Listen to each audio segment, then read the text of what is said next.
Hey guys, what's going on? It's Man Cave, and as you can see, you're staring at an anally violated Tamiya king hauler.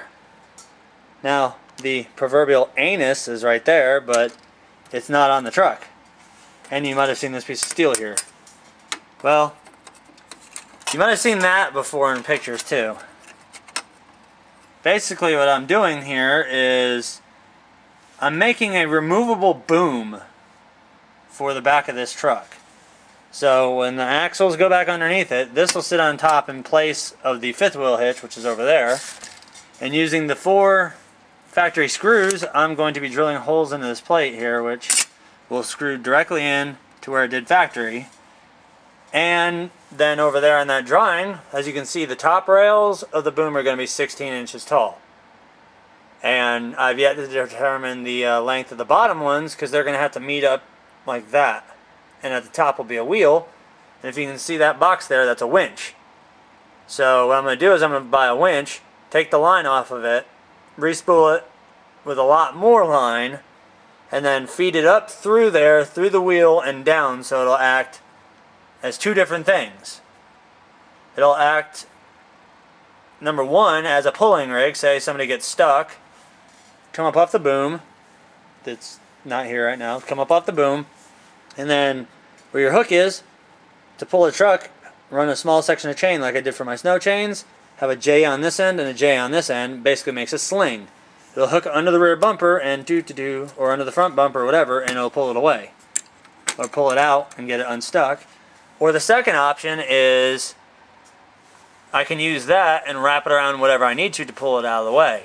Whether it be logs, pipe, whatever. Substituting heavy machinery by using a truck. Improvisation is key when you don't have the money to buy 1,000,001 RCs that are extremely expensive, because I can't say anything about 1,000,001 RCs because all that, there's more. There's a trail finder. You'll see more of that later.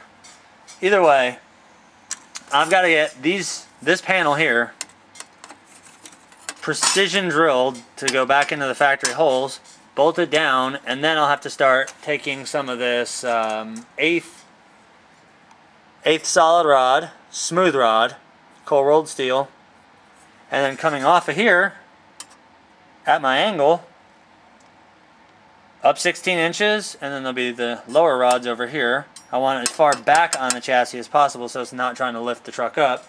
Not that I think it would, due to the sheer weight of this thing and the majority of the weight being up front, because the motor, the transmission, and then your electronics, battery, and everything is underneath this little trap door here.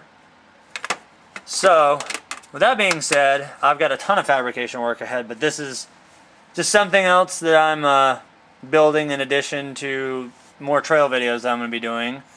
But this is going to be, like I said, it will be boltable, so at any time I can take this off, substitute back out for my fifth wheel hitch, and still use it to pull logs.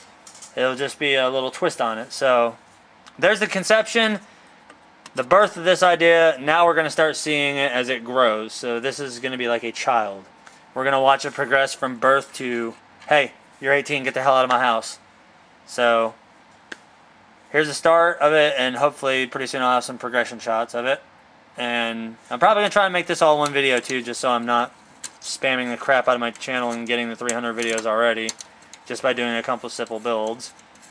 Which, can't say anything about doing that because a lot of people do it, but it's not my cup of tea, so later.